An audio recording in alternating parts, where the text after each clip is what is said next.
Welcome back to my YouTube channel Vishal Pandey education.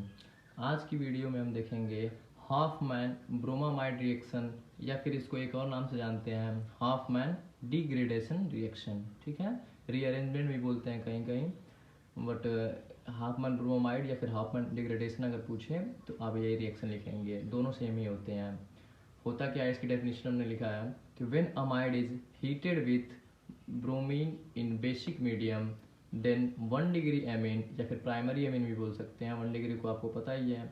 तो मतलब कि primary amine is formed with 1 carbon atom less than amide called Hopman degradation reaction. Hopman की spelling आप देखेंगे कहीं कहीं डबल एफ भी होता है और कहीं कहीं सिंगल एफ भी होता है, दोनों सही है, कोई सा भी यूज़ कर सकते हैं। मतलब एक्चुअल में इस रिएक्शन में होता क्या है, एक्चुअल में हम लेते हैं अमाइड का ये रिएक्शन है, क्योंकि नाम में ही पता चल रहा है ब्रोमामाइड रिएक्शन, तो अमाइड का ये रिएक्शन है। यानी कि तो अमाइड क्या करेंगे, जैसे ही हम हीट करेंगे ब्रोमीन के साथ इन बेसिक मीडियम में, मीडियम बेसिक कैसे है, क्योंकि देखिए यहाँ पे NaOH का हमने यूज़ किया है, तो OH जिसमें होता है वो आपका बेसिक हो जाता है, तो इसलिए बेसिक मीडियम का काम NaOH यहाँ पे कर रहा है। ठीक है, तो when amide is heated with bromine in basic medium then primary amine is formed। तो ये देखिए 1 डिग्री अमीन बना है आपका, एक ही कार्बन है ना, इस नाइट्रोजन से एक ही कार्बन जुड़ा हुआ है, तो इसका मतलब प्राइमरी अमीन हुआ ना। प्राइमरी अमीन का मतलब कि जैसे NH2 NH3 अमोनिया क्या होता है आपका, NH3 होता है, 3 हाइड्रोजन नाइट्रोजन से लगे होते हैं। एक हाइड्रोजन को अगर एक कार्बन से रिप्लेस करेंगे तो वो 1 डिग्री अमीन है। अगर 2 हाइड्रोजन, जैसे कि एक हाइड्रोजन यहाँ से और निकाल दें और यहाँ पे हो जाएगा, तब क्या हो जाएगा, R2NH हो जाएगा। ठीक है, या फिर R डैश कर दें, मतलब एक R दूसरा ले लें, एक R दूसरा ले लें, यानी कि हाइड्रोजन को रिप्लेस कर रहा है कार्बन एटम से। ठीक है, तो क्या होगा उस हिसाब से होता है, अगर 2 कार्बन एटम जुड़े हैं नाइट्रोजन से तो सेकेंडरी अमीन, टर्सरी हो जाएगा, 3 कार्बन जुड़े हैं तो, यानी कि तीनों हाइड्रोजन को अमोनिया से निकाल दो, जैसे अमोनिया में NH3 होता है, और तीनों हाइड्रोजन को अगर हम कार्बन एटम से रिप्लेस करते हैं तो टर्सरी अमीन हो जाएगा। यहाँ पर चूंकि एक ही को हमने रिप्लेस किया है, 2H तो देखिए यहाँ पर पड़ा हुआ है, इसलिए ये प्राइमरी अमीन है। तो प्राइमरी अमीन का फॉर्मेशन हो गया, और ये सब बाय प्रोडक्ट के रूप में NaBr, Na2CO3 सोडियम कार्बोनेट और H2O वाटर निकल जाता है। फिर यहाँ पे एक लाइन में लिखा है with 1 carbon atom less than amide. इसमें इसका नाम डिग्रेडेशन भी क्यों कहते हैं, मतलब ये डिग्रेड हो गया है, इस रिएक्शन में डिग्रेड हो रहा है। क्या डिग्रेड हो रहा है, कार्बन एटम का ही डिग्रेडेशन हो रहा है। देखिए यहाँ पर देख सकते हैं आप, एक R ग्रुप है और एक कार्बन यहाँ पर भी लगा हुआ है, यानी कि यहाँ पर देखा जाए तो 2 कार्बन है। ठीक है, अब R की जगह कुछ भी लेंगे तो कार्बन तो होगा ही वहाँ पे, C2H5 लें या CH3 लें, कुछ भी लें, बट वहाँ पे हमारा क्या होगा, कार्बन तो होगा ही। तो यहाँ पे आप देख सकते हैं कि R तो यहाँ पर लगा ही है वैसे ही, लेकिन जो बीच वाला कार्बन था हमारा वहाँ पे, जो नाइट्रोजन से डायरेक्टली अटैच था, वो क्या हुआ, यहाँ पे डिग्रेड हो गया है। यानी कि देखिए 1 carbon atom less than amide, जो अमाइड हमने लिया था रिएक्टेंट साइड में, जब प्रोडक्ट बनेगा तो 1 कार्बन एटम कम हो जाएगा, यहाँ पे कम हो गया, इसीलिए इसको डिग्रेडेशन रिएक्शन भी कहते हैं। ठीक है, क्योंकि डिग्रेड हो गया है, कार्बन एटम डिग्रेड हो गया, इसलिए डिग्रेडेशन रिएक्शन कहते हैं। तो इस तरह याद भी हो जाएगा आपको कि डिग्रेडेशन का मतलब 1 कार्बन एटम लेस हो गया था। ठीक है, तो अमाइड का डिग्रेडेशन क्या होगा, हाफमैन डिग्रेडेशन होगा। और किसके प्रेजेंस में होता है, तो आपका बेसिक मीडियम होना चाहिए। अब ब्रोमीन से रिएक्शन हम कराते हैं, तो ये तो हो गया, इसका रिएक्शन हम समझ गए। अब इसका मैकेनिज्म देखते हैं कि कैसे ये रिएक्शन हुई है।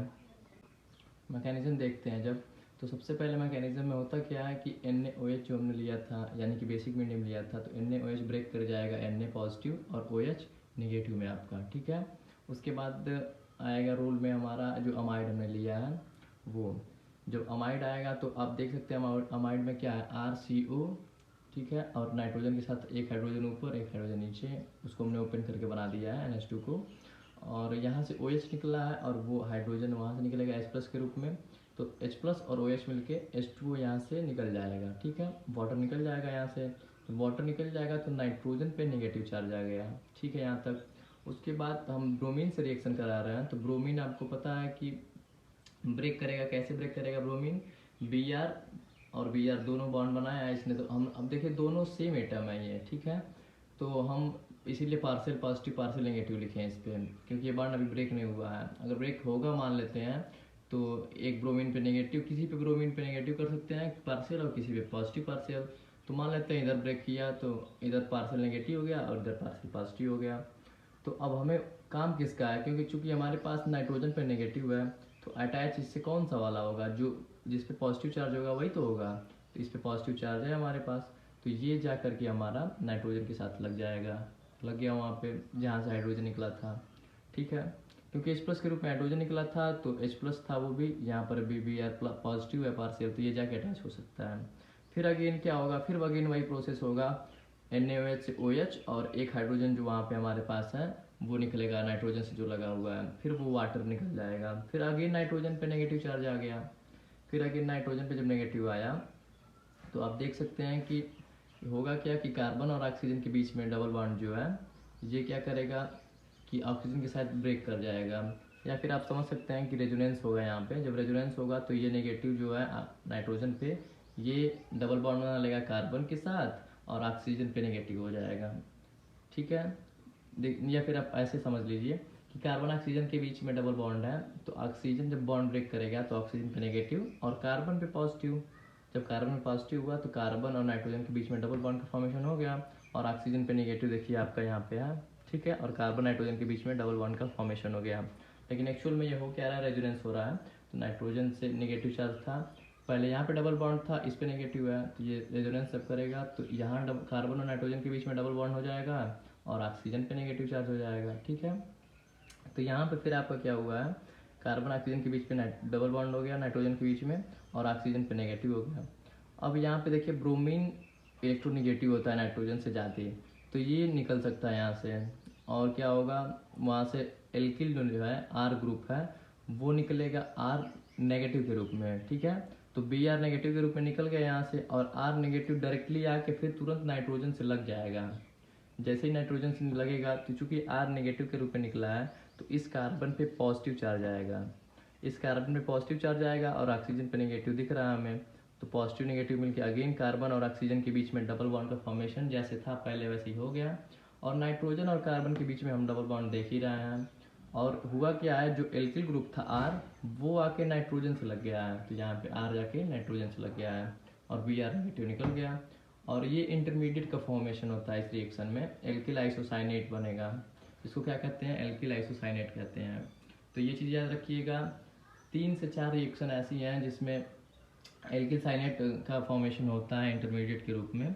एक हमने कर्टियस आपको बताया, एक ये हाफमैन ब्रोमोमाइड बताया, 2 और रिएक्शन हम आपको आगे बताएंगे।